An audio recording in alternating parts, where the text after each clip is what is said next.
Good afternoon, everyone. And this is Maury. I'm the Executive Director of the Arab American Institute here in DC. We are in the middle, no, it's Thursday, so we're past the middle of Arab American Census Week, where we are engaging our folks in different ways on different topics related to completing the decennial census and why it is so important. Ideally, most of you have done it by now, but if you have not, there is still time to do so. We've chosen the different topics that we think are of importance. And today I am delighted to be having a conversation about privacy and security with two wonderful people who are joining us. We were dealing with just a tad bit of technical difficulties, and I think we have resolved them, which is a wonderful thing. There we go. Okay. We have with us today Samra Khalaf, who is the president of the American Arab Anti-Discrimination Committee and a very important partner with us on the Yellow Count Me In campaign. We also have with us Meghan Maury, who is the policy director of the LGBTQ task force. And Meghan is also a member of the Census National Advisory Committee.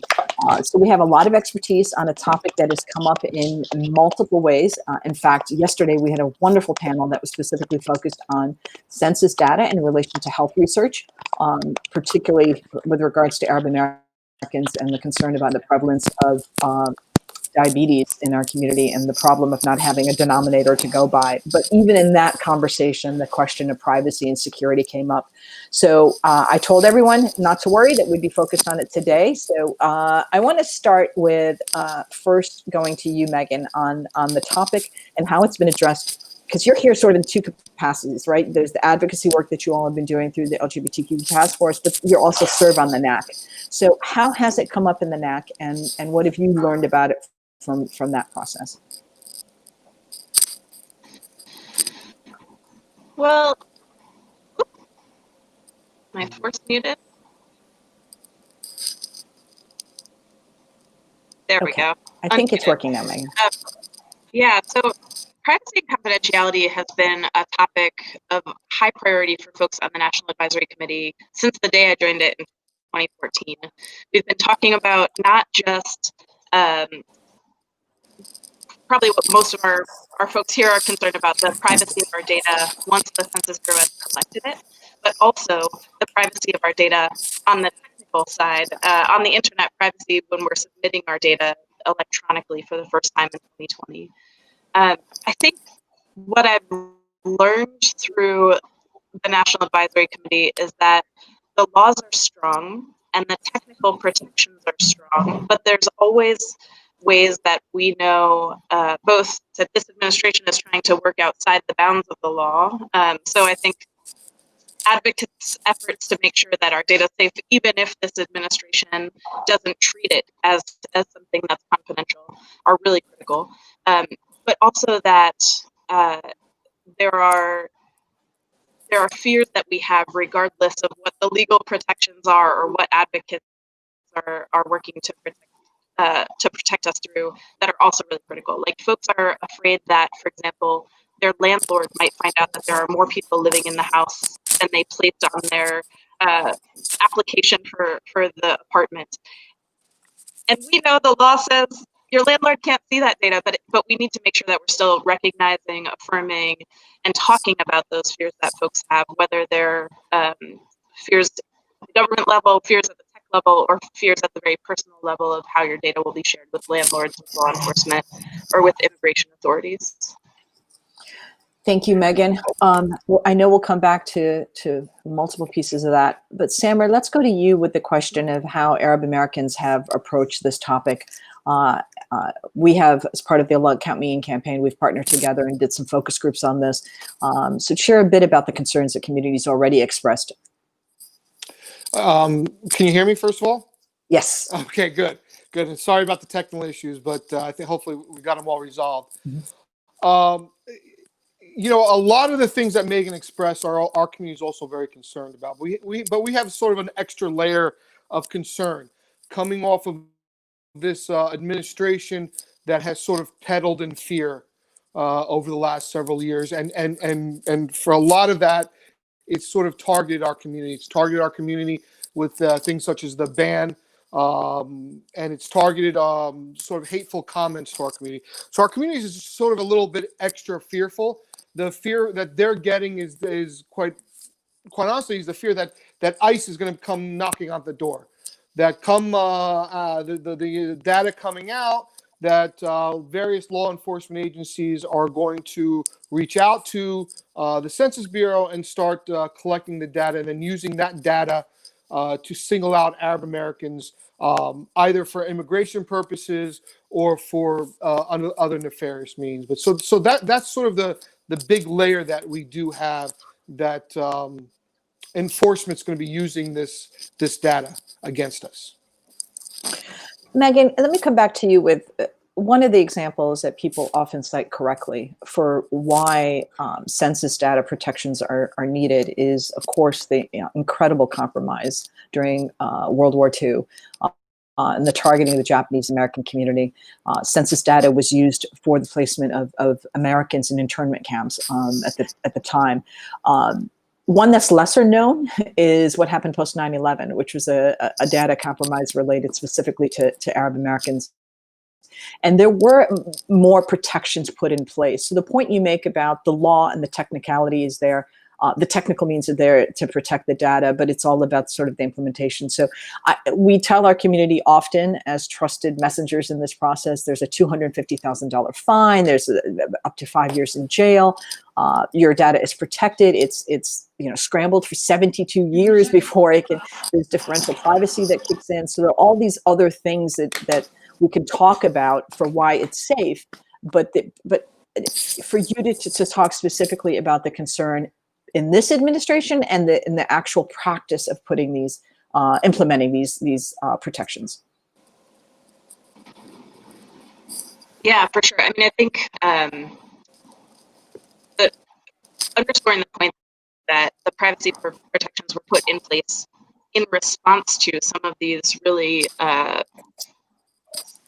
shameful uses of census data in our history, but we know that this administration does everything it can to work outside the bounds of the law. So that, for me, the privacy protections under Title 13, which are some of the strongest privacy protections in federal law, would give me confidence if we were working under a different administration. I think that's why I'm particularly pleased that a number of organizations, including Arab American Institute, Asian Americans Advancing Justice, the Leadership Conference, MALDEF, and really dozens of other orgs came together to create a census protection pledge that said, if this government works outside the bounds of the law and uses data in a way that's harmful to us, we will take responsibility for fighting that through litigation, advocacy, and other means.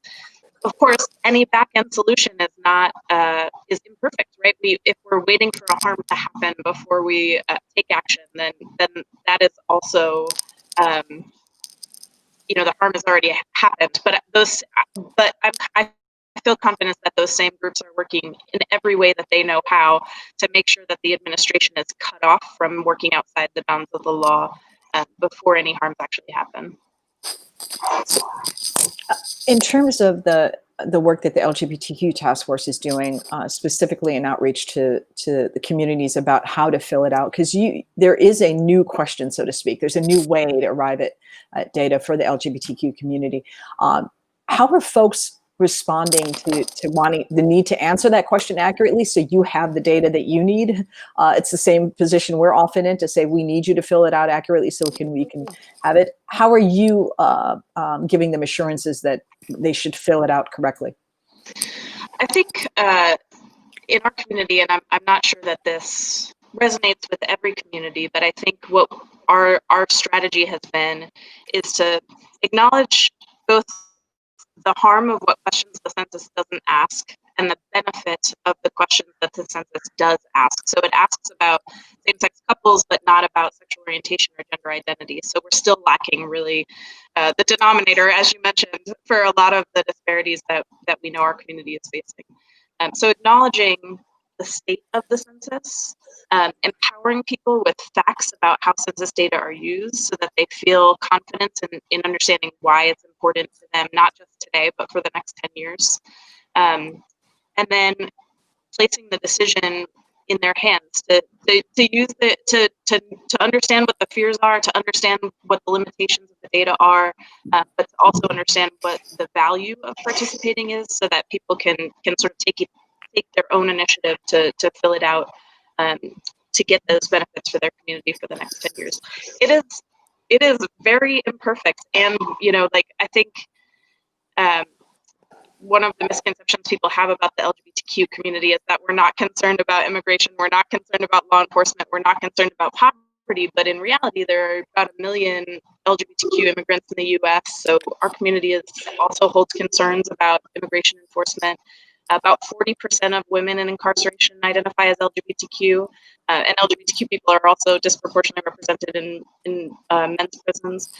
And we know that LGBTQ people are much more likely to be living in poverty, and in fact, 40% of people experiencing homelessness identify as LGBTQ as well. So it's across the sort of communities that are historically undercounted on the census, the LGBTQ community is a part of all of them, and we're trying to speak to all of those identities through our campaign. For sure, including Arab Americans. It's an obvious point that's certainly there. Samar, how have we dealt with the zero-sum, the sort of cost-benefit analysis when it comes to the asking folks to fill it out the way that Meghan just described? Have you done it as part of the Look at Me campaign? Well, I think for us, we've started out basically from zero. We've really gleaned no advantage from any census because we've never been counted. So for us, this is sort of the first time that, even though we're not going to be counted the way we anticipate it to be, with the MENA category and so forth and so on, there's still going to be an opportunity for us to express ourselves. So I think that sort of has to equate into the whole equation, is that for the first time we're actually going to be counted.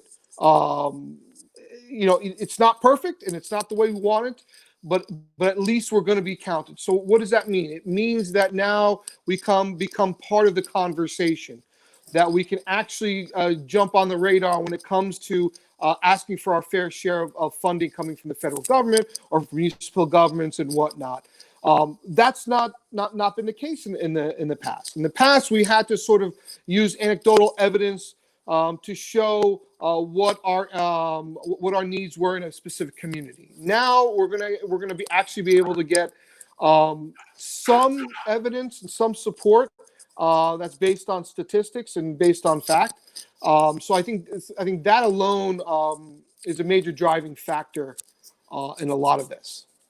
So I filled out my census online. I was one of these people who received my paper form and was excited and did it online. When we did our focus groups for Arab Americans, there were a fair share of people who expressed some very serious concern, not about the use of the data, to your point, Meghan, after the fact, but rather the privacy piece and the security piece of doing the form online. Can we speak a bit to that piece of it? What protections are in place that way?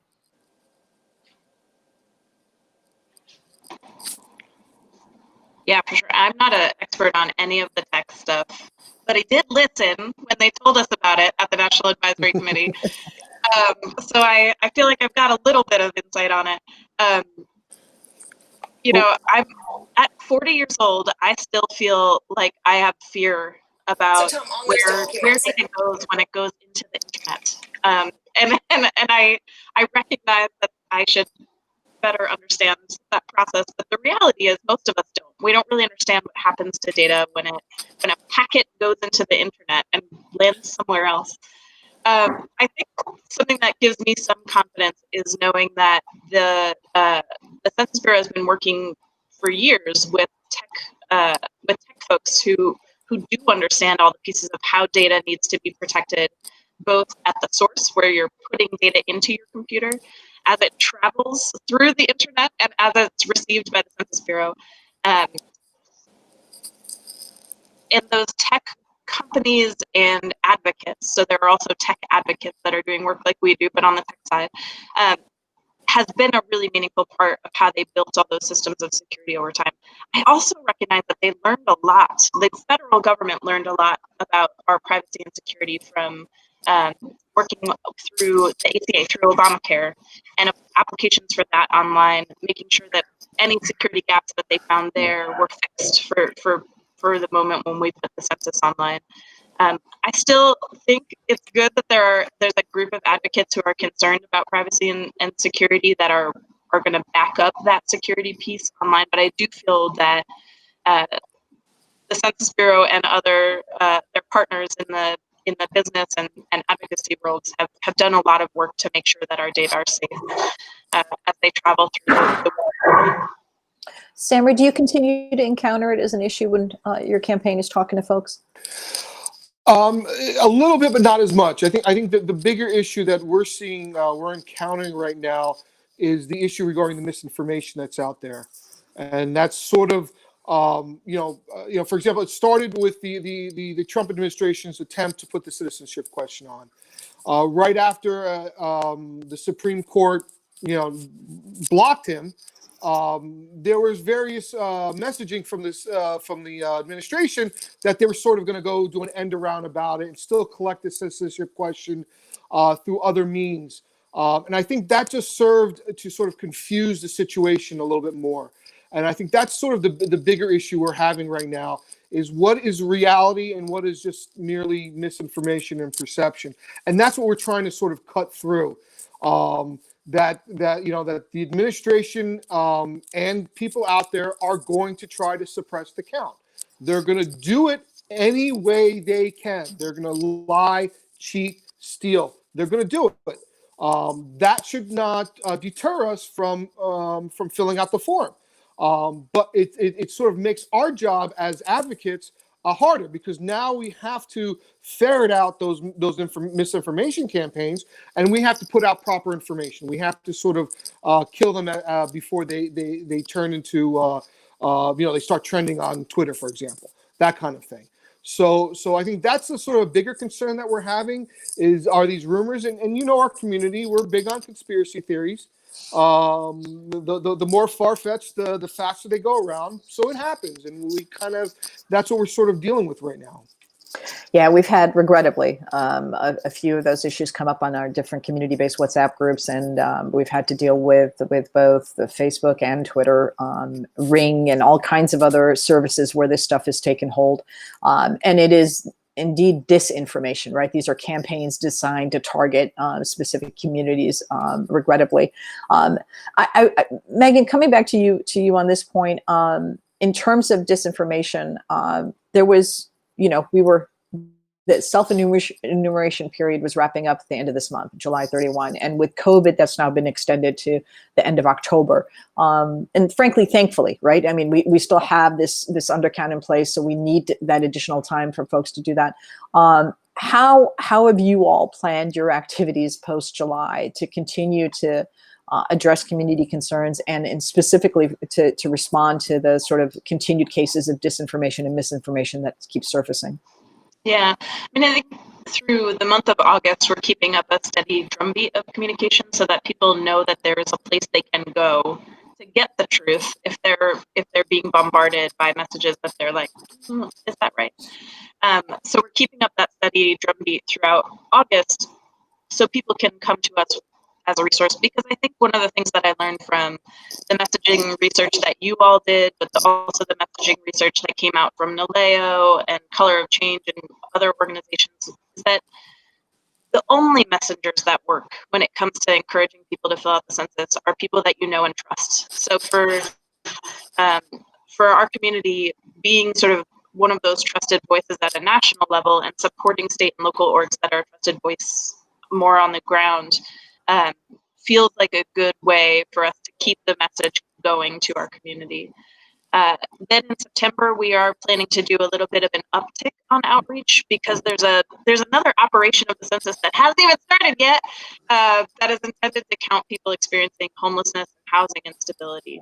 Because of COVID, we know the rates of homelessness and housing instability are only likely to increase in the next few months. So we want to make sure that people who are living in shelters or otherwise living not in a traditional housing unit know that they can and should fill out the census and what impact it's going to have for them over the next few years. So that operation happens in September. So early September to mid-September, we'll be doing another kind of peak of outreach, making sure that we're getting out to folks who are living that experience. And then again, keeping up the drumbeat throughout October so people know it's not too late and that they can still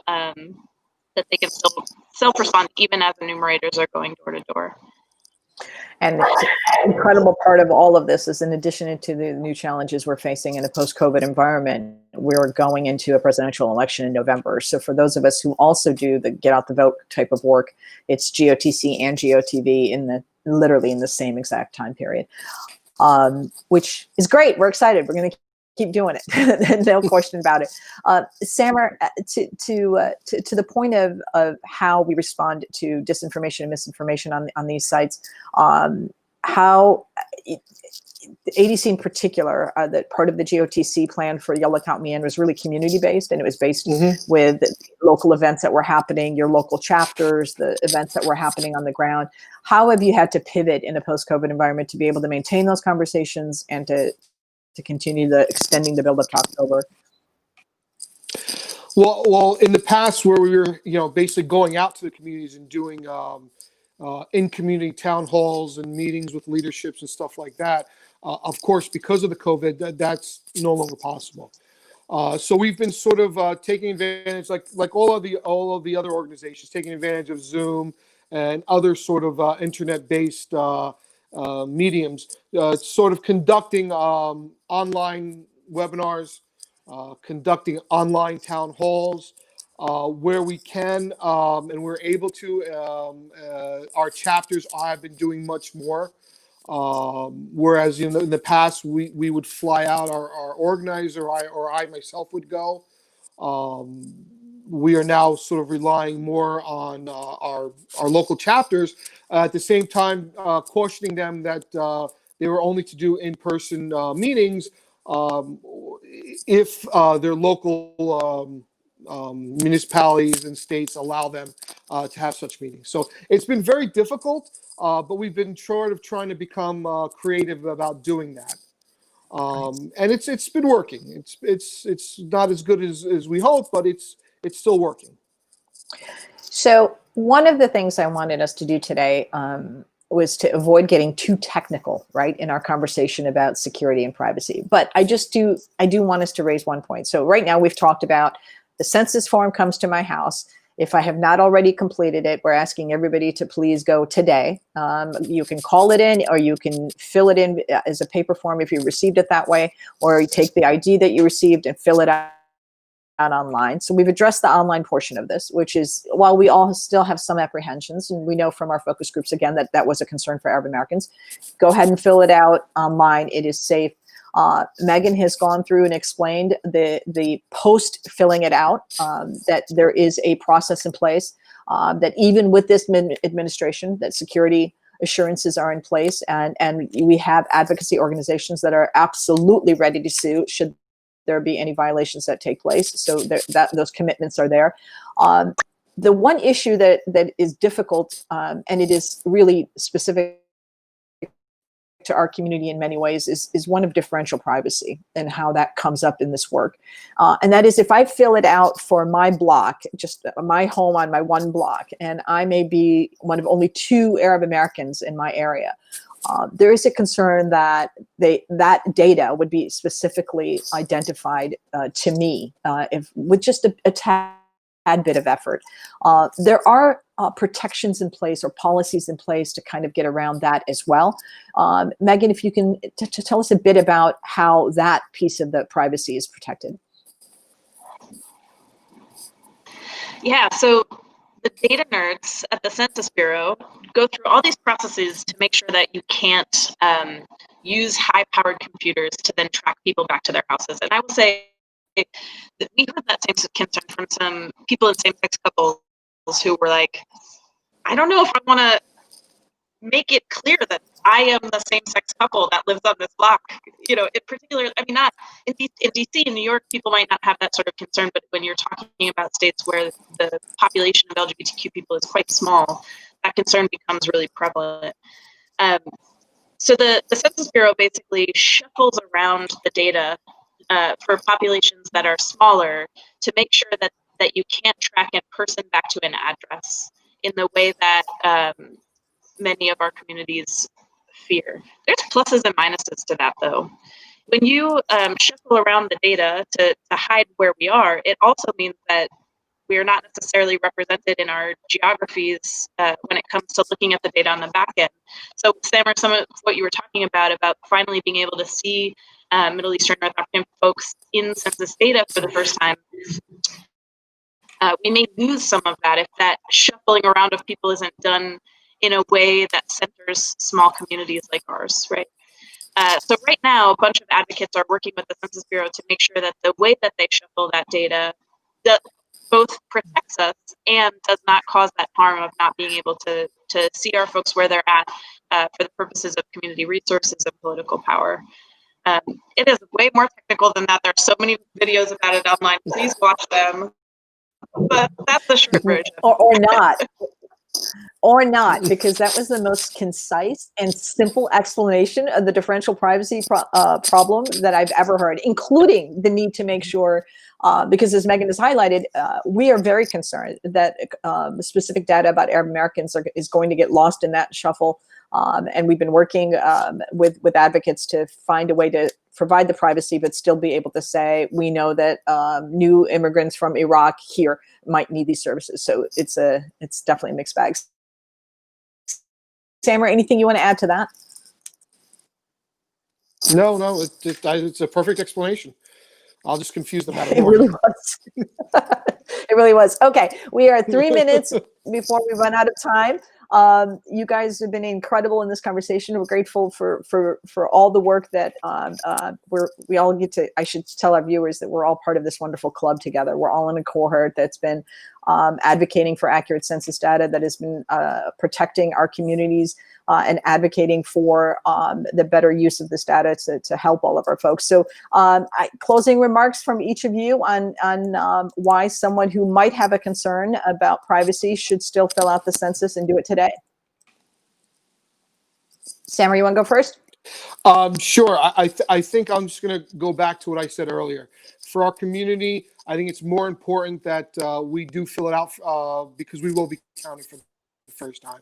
I think security is a concern, but I think there are enough safeguards out there that are going to protect us. And in the long run, we need to be counted. It's important for our kids. It's important for us. It's important to show our political strength. And for us, it's just the gain is huge and way more outweighs any potential negative aspect, which I don't think there is really much. Thank you, Samra. Meghan? I think for me, it's a moment of resistance where we have to resist the many, many, many ways that this administration is trying to cause harm. And they're trying to freak us out. They're trying to scare us out of filling out the census. But the census for me means access to food stamps, access to Medicaid, access to public housing. And that's what our folks need, but also access to bus routes and hospitals, that being in your neighborhood because folks know that you're there. So to me, it's not so much about a cost-benefit analysis, but as a claiming of our right to be part of our democracy. So that's why I filled it out, and I hope other folks will too. Thank you so much, Meghan, for that. We continue the conversation tomorrow. Tomorrow's topic is specifically focused on refugees and migrants and the importance of making sure when we say everyone needs to be counted, that it means everyone.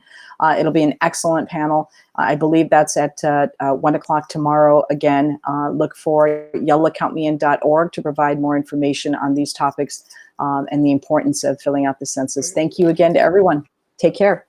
Thank you.